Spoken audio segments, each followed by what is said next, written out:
Hello everybody, this is going to be a tutorial on how to make a bandaged cube. Now a bandaged cube is really easy to make because it will not require any cutting or much sanding. Now what you need to make a bandaged cube is just any 3x3 cube. Now it doesn't have to be a good cube either. It can be a really not so good cube that pops frequently. I made this out of a cube I bought off of eBay for $1, and when it came it was really bad like this. I'm not gonna show you how bad it is because it would pop and explode. So this cube's it came really bad, but once I turned it into a bandaged cube, like when you can't pop a bandaged cube unless it's really loose. So you can pretty much use any 3x3. So you don't have to spend a lot of money on a good cube. You can just get a bad cube and use that, and it will turn out pretty good anyway. So you will need a 3x3 cube. You will need sandpaper, coarse, and you will need super glue. You can get this 4-pack of super glue at Walmart for only $1, and it works really well. And that's basically all you need. You could use a clamp because we will be gluing pieces together. Now for this tutorial, I'm not going to be making a new bandage cube. I'm going to do my best to explain how to make a bandage cube without actually making one. So what I have done is I have posted a page on my website, link to it below, that has a layout of a bandage cube. And you can go to my website and download this page and print it out so you can get the bandage cube layout correct. So here's the white side and here's the white side. You can see it matches. If you turn it over, red, yellow, orange, and then from white to green and to blue. So this is the correct layout for the bandage cube.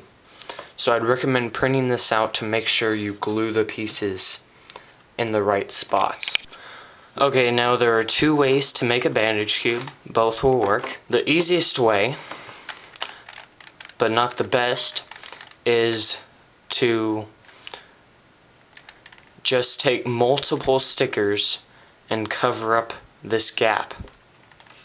So what you can do is you can take off all the stickers, put one sticker so that it's halfway on one piece and halfway on another, and then put the normal ones on, and then that would have the same effect as bandaging a piece.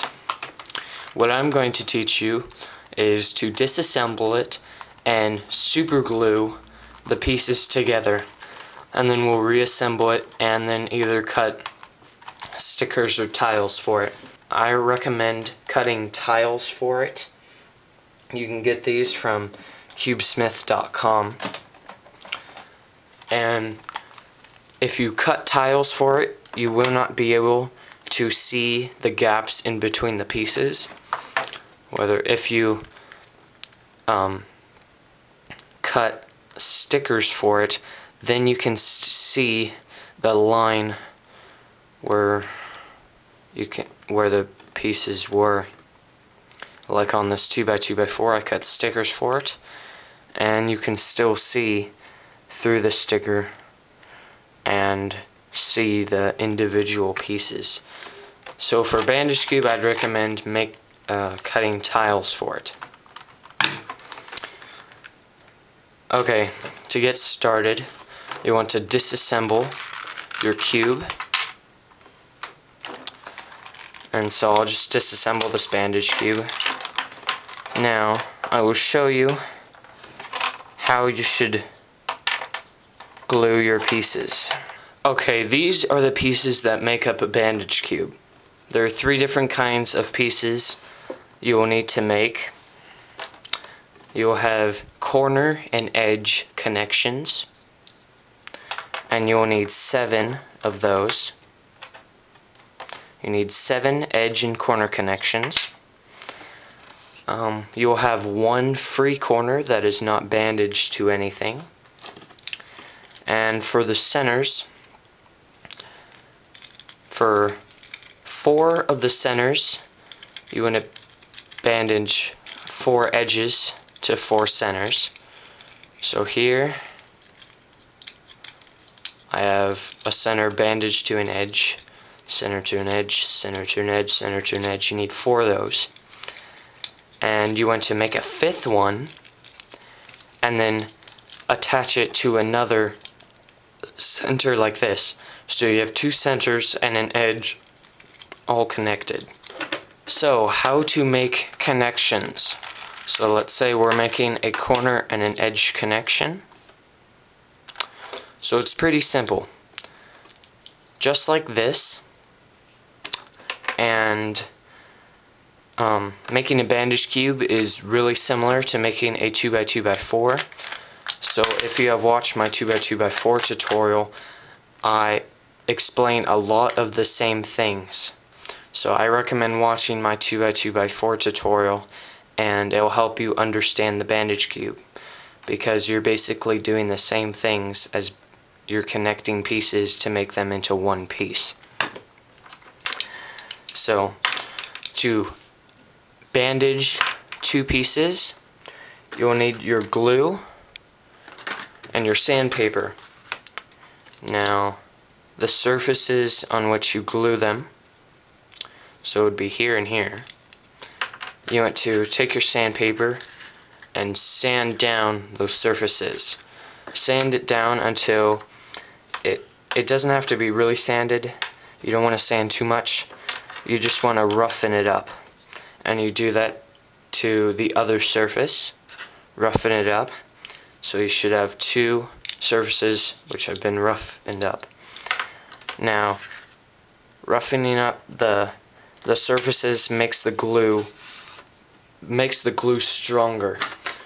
And then once you have roughened up the edges, you want to put a dot, a medium-sized dot of glue on one side, and then push it together. You don't want to put too much glue because the glue will expand.